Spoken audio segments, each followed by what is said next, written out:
quería aprovechar de hacer algún comentario. Con respecto a Colonos, he leído varios trabajos, o sea, varios escritos, varios comentarios sobre Colonos que mencionan el tema de lo épico del texto. Tú también lo mencionaste en un momento. Y mencionaste también, por ejemplo, la Araucana, el gran poema fundacional de nuestra cultura, nuestra nacionalidad. Al menos así se tiende a ver. Pero estudiando generalmente algunos textos épicos de la colonia, por ejemplo la misma Araucana, el Arauco Domado, algún otro, uno tiende a ver que es difícil no caer en elementos antiépicos. Es decir, al lado de los hechos gloriosos generalmente también se cantan los hechos que son vergonzosos o son dolorosos, los hechos cotidianos, por ejemplo. Y me parece que eso también está muy presente en Colón. O sea, pues está lo fundacional, está todo lo que marca la venida de este ingeniero belga, pero al mismo tiempo también en esta parte en donde surge una serie de voces contando su experiencia cotidiana. A mí me pareció ver por lo menos la presencia de esos elementos como antiépicos, esos elementos de la cotidianidad, de la colonización, de lo doloroso, de lo feo de la colonización. Entonces, claro. Sí, lo que yo quería era contar la historia de los otros colonos, de los colonos derrotados, porque generalmente se tiene una visión un poco idealizada de la colonización, porque se refiere a la colonización de Vicente Pérez Rosales en el sur, en Valdivia. O sea, esos colonos industriosos que llegaban y inmediatamente hacían productiva toda una región, esos colonos que se trabajaban como 48 horas diarias, que traían una serie de tecnología, de conocimiento, etc. O bien los colonos que tras un largo periodo se convirtieron en terratenientes. Entonces, lo que faltaba por contar es qué pasó con las más de 10.000 familias restantes. Porque pareciera que la colonización son cuatro gatos que llegaron a colonizar esas tierras. Y no, fueron miles y miles de familias. ¿Y dónde están las colonias? No están. Entonces yo me hice esa pregunta. ¿Qué pasó con esos colonos?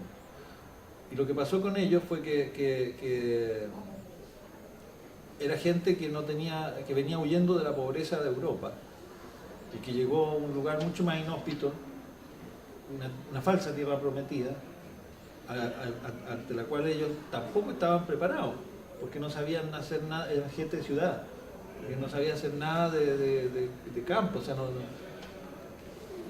era imposible para ellos sobrevivir. Entonces, muchos terminaron en los pueblos, se fueron a los pueblos, vendieron sus terrenos que les daba el Estado y se iban a los pueblos. Ahí aprovechaban los grandes, los que ahora son grandes terratenientes, de comprar a precio de huevo. Otros terminaron locos, otros terminaron muertos, otros terminaron regresando a Europa. Entonces las historias de fracaso, las historias de esta antiépica que tú dices, estaba pero por hacían nata.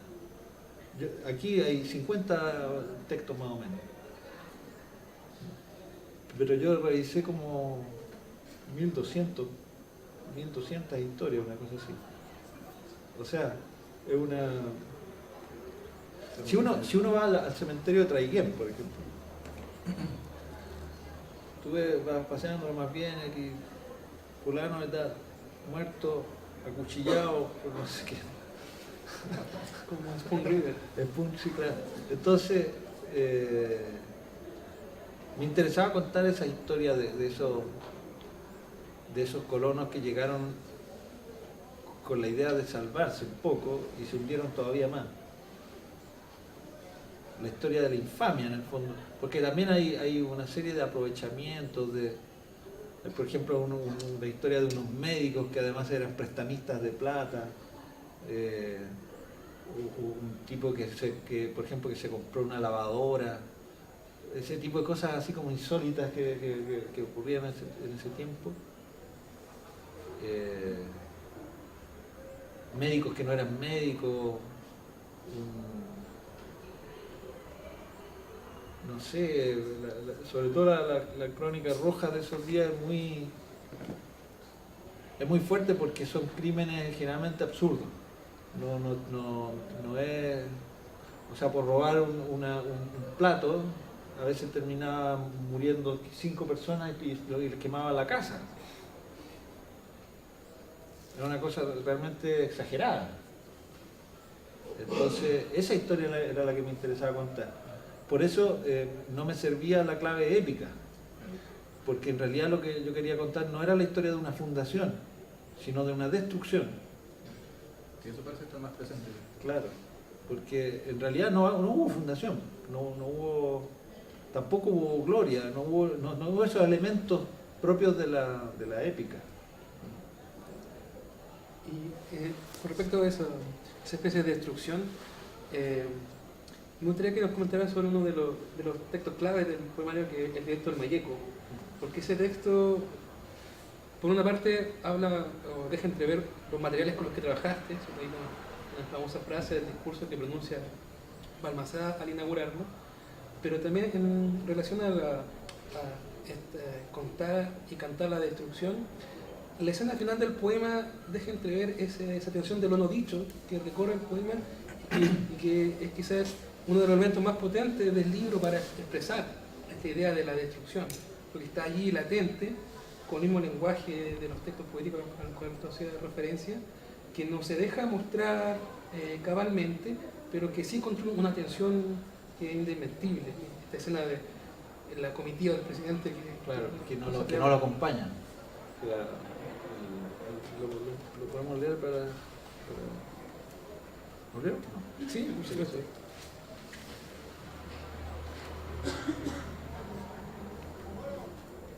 Aquí está.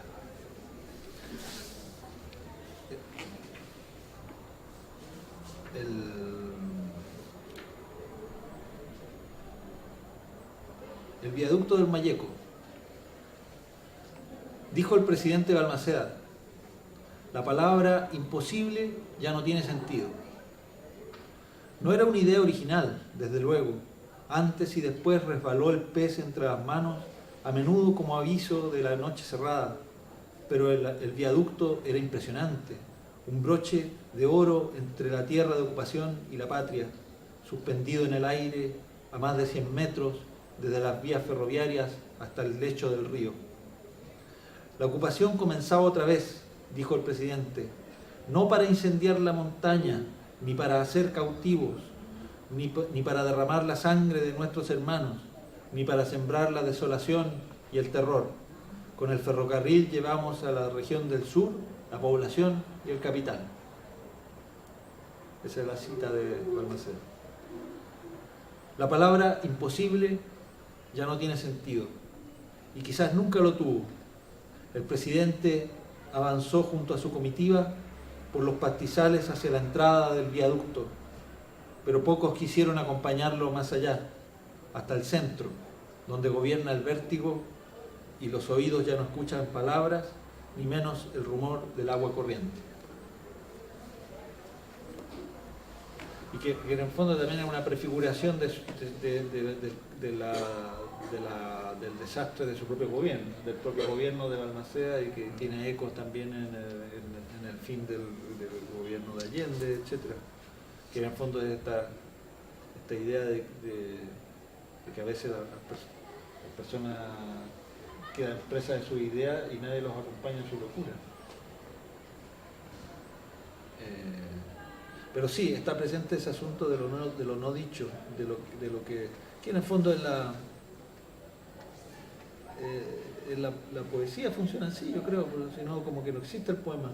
Cuando el poema es transparente, deja de ser poema y se convierte en crónica, en prosa. Porque la poesía existe por sus silencios también, ¿no? Por lo que se calla. ahí esa agua que está corriendo abajo del viaducto, dice mucho más que el viaducto mismo, porque no es un agua que esté ahí, sino que está a 100 metros o sea, el vértigo que hay ahí, en esa distancia, y el rumor tan frágil del agua corriente que remite a una idea mucho más vital, más alegre, por decirlo así, más naturalista. Y puede ser la modernización también que está llegando con Claro. la imagen del tren. Eso, ¿no? Pero ahí se mezcla esa imagen como rural, bucólica, la del río que está abajo, con la idea de suicidio. Porque un puente de altura siempre está esta idea del vértigo y la soledad del tipo que entra al puente y nadie lo quiere seguir. Entonces, claro, son imágenes que en el fondo retratan estos destinos de sujetos que son prisioneros de una idea, que llegan a la Araucanía a buscar un destino, pero el destino no existe, no está ahí. Se encuentra con una cosa mucho peor. Como dice un verso al comienzo del libro, el aparente caos de las cosas que están a punto de estallar. Exactamente. Esa es una idea que a mí me ronda mucho y que no solamente de este libro, sino de todo lo que hago. Es la idea de la inminencia. En la novela esta también está presente esa idea de que algo va a ocurrir. Y nunca ocurre. Borges decía eso. Que la literatura es la inminencia de una revelación que nunca se produce. Y yo creo que esa idea de la inminencia, de que algo va a ocurrir, en el fondo es el centro de toda no solo de la literatura, sino de la memoria, de la experiencia. Si uno no tuviera esa sensación de que algo va a ocurrir, quizás nos mataríamos todos, ¿no? Habría un suicidio colectivo así de 7 millones de habitantes, porque en el fondo esa idea de que algo va a ocurrir es lo que hace que uno siga adelante, siga avanzando, ya sea por el miedo a eso que va a ocurrir o por las ganas de que eso ocurra. Es como esos adolescentes que están mirando el teléfono así como esperando que llegue la llamada. ¿Ah? Como cuando éramos chicos y el teléfono también estaba a punto de sonar. O cuando de repente empezaban los tambores del diario Cooperativa, sabíamos que algo iba a ocurrir. Y de repente ocurrían cosas. Era esa idea permanente que yo creo que marcó mucho a mi generación, sobre todo por el hecho de crecer. Yo nací el año 74, o sea, toda mi niñez y la adolescencia la pasé en dictadura. Entonces, para mí la vida, todos los días, siempre algo iba a ocurrir. Lo mínimo era que se apagara la luz, ¿no? O sea, siempre algo iba a ocurrir. Y ese apagón, además, iba a tener implicancias en el mal genio de la casa, que el abuelo se enoja con la abuela, que se agarran a los cachos. Entonces, esa idea de que algo va a ocurrir se me quedó pegada, yo creo, para siempre. Y estas historias de los colonos, en el fondo son eso. Es la historia, esa historia de los Glantz. Los Glantz que están esperando. Que están esperando, están muertos de miedo. Y el miedo los hace convertirse en criminales. Eso me interesa mucho, cómo alguien bondadoso, alguien bueno, llevado por el miedo, puede convertirse en un criminal brutal. Y esa era la idea original de la que hablábamos, la idea de que en una zona frontera el bien y el mal en su límite son iguales. y eso, si uno lo alarga así en el plano histórico, hay momentos de la historia en que eso se produce, eso de que el bien y el mal son iguales. Por ejemplo, en los momentos posteriores al golpe, hubo mucha gente que delató a sus amigos, sin darse cuenta de lo que estaba haciendo, no por maldad, sino porque está metido en un torbellino en que ya no existe esa categoría de bien y el mal, y es capaz de denunciar a su propia gente. Luzarse, claro. No, y gente que no, me pareció que ese fulano de ahí tenía una bandera roja,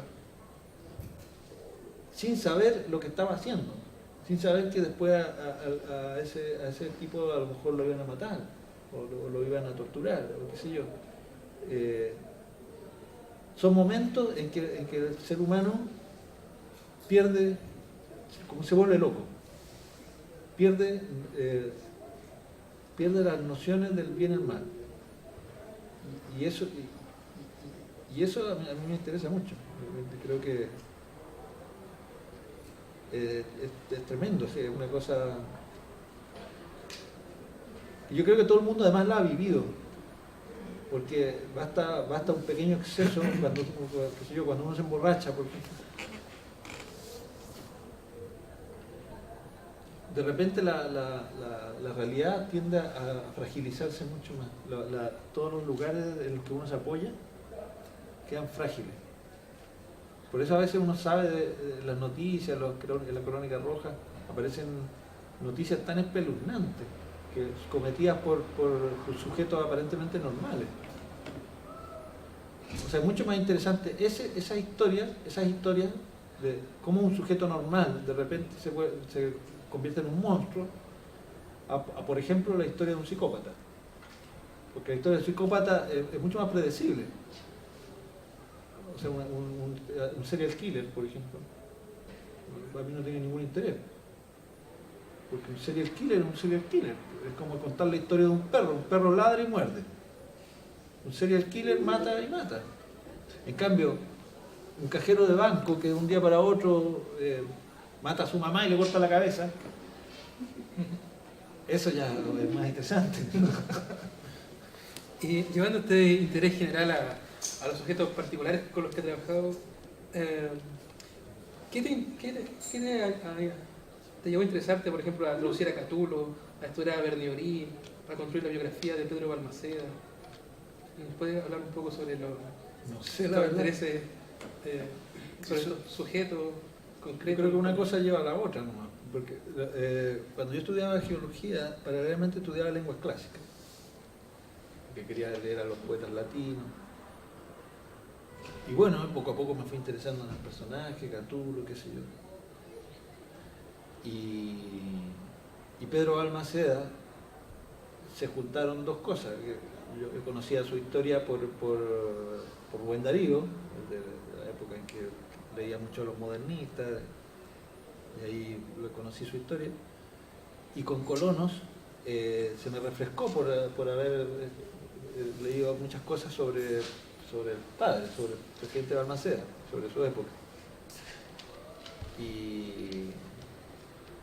Y así, pero principalmente esta idea de la dispersión es un poco intencionada, porque a mí una de las cosas que me pone muy nervioso es cuando noto que me estoy copiando a mí mismo, cuando noto que estoy haciendo algo que se parece a lo que ya había hecho. Porque me pone nervioso esa idea de ser un clon de mí mismo, así porque hay muchos escritores que dicen que están escribiendo un solo libro, o que una vez que alcanzaron cierta forma se quedan ahí para siempre. A mí eso me parece tan mediocre, tan desganado. O sea, para mí la literatura tiene el beneficio de la libertad. Entonces, ¿cómo uso esa libertad? Buscando nuevas formas, siempre, buscando nuevas formas, una vez que consigo algo, Ya, lo conseguí, para afuera y a otra cosa mariposa. Entonces, por eso estoy siempre buscando qué hacer, por dónde encaminarme.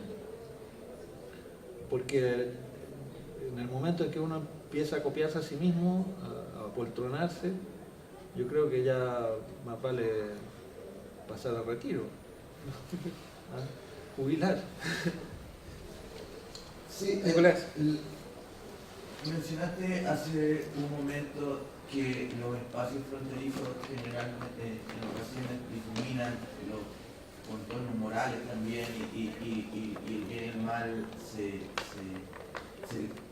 confunden y por eso se caen en espacios de violencia. Y luego mencionaste también algunas situaciones aludiendo a la dictadura y recordé específicamente cuando hablaste de la gente que delataba a otra, no era exactamente lo que estaba mencionando, pero un caso brutal que se refiere a un seudónimo de una mujer que se llamaba la Flaca Alejandra, que delató a mucha gente de izquierda. Primero, cuando fue secuestrada, llevada en rondas a los lugares donde usualmente se juntaba la gente de extrema izquierda, y ella empezó a delatar con la angustia que sentía al ver a alguien que estaba merodeando en el lugar, se ponía a llorar, con una crisis de angustia propia de él. Y con el tiempo ella fue volviéndose una informante de la DINA, y se volvió funcionaria de la DINA. Y eso la volvió, y después con el retorno a la democracia fue perseguida tanto por funcionarios de la DINA por saber tanto de los crímenes que se habían cometido, como por funcionarios de extrema izquierda que la consideraban una traidora. Entonces, ¿qué es lo que hace en esta situación, en determinadas circunstancias, y específicamente llevándolo al tema de la frontera, qué circunstancias convierten a las personas como carentes de sentido de bien y mal y que los lleva? Porque obviamente que hay algo que los lleva, no es que son gente que es mala de antemano, o ¿qué es lo que hace que los espacios fronterizos tengan esa característica? Bueno, justamente que están en la frontera, o sea, están lejos del centro. Porque en el centro los referentes morales, los referentes legales, los referentes éticos están mucho más claros. ¿Por qué? Porque el centro es estable.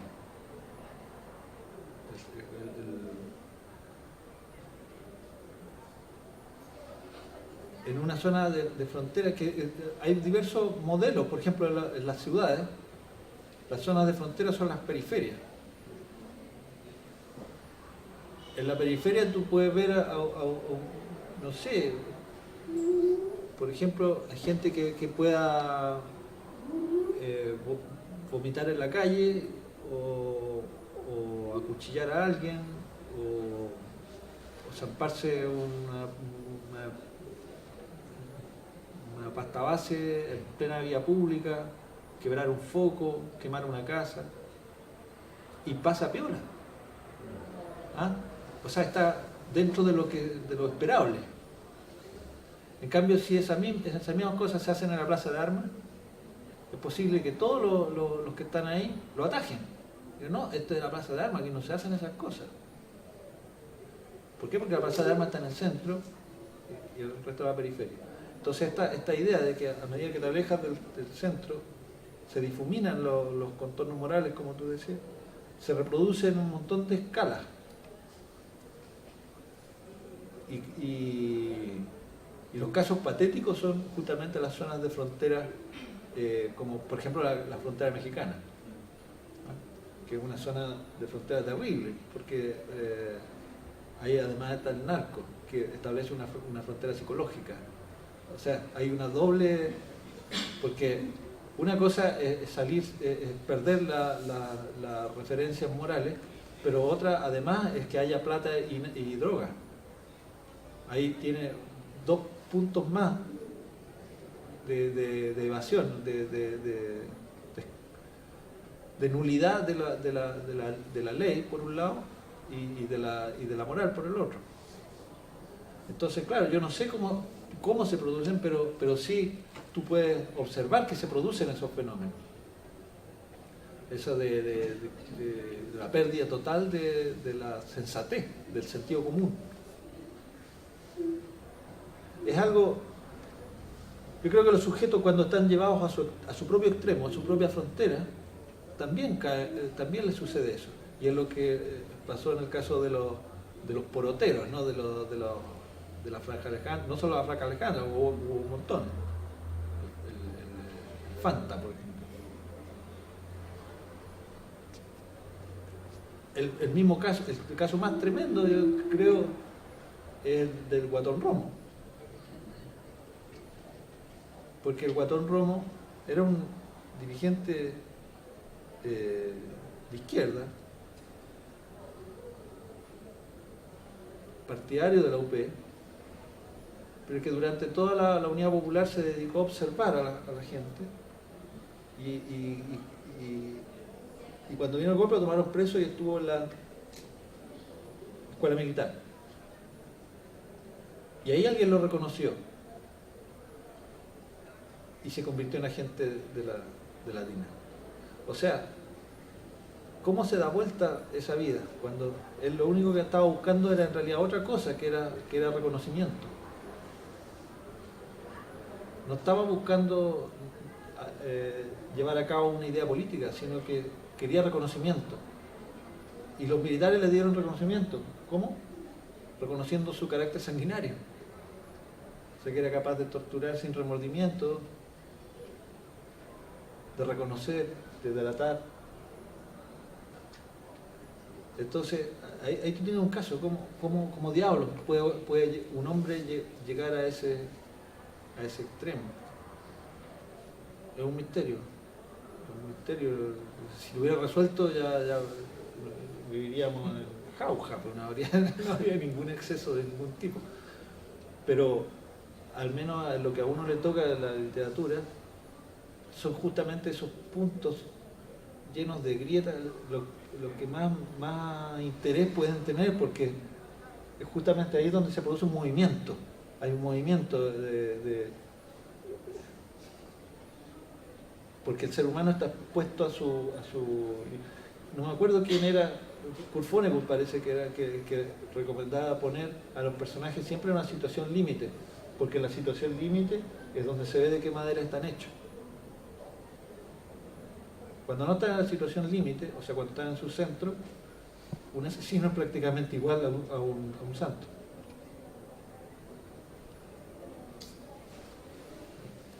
Bueno, por el tema de horario, de la sala, tenemos que dar por finalizada el conversatorio que hemos llevado adelante con Leonardo y Hugo. Bueno, entonces, no me queda más que agradecer a Leonardo su disposición, la amabilidad para compartir con nosotros, a ustedes por haber asistido y, bueno, como les decía al principio, espero que esta sea una de varias actividades que podamos ir generando de aquí en adelante, bueno, y ojalá con los mismos buenos resultados de ahora. Así que muchas gracias. Y hay un pequeño cóctel esperándonos afuera, así que para que podamos pasar ahora. Muchas gracias por venir.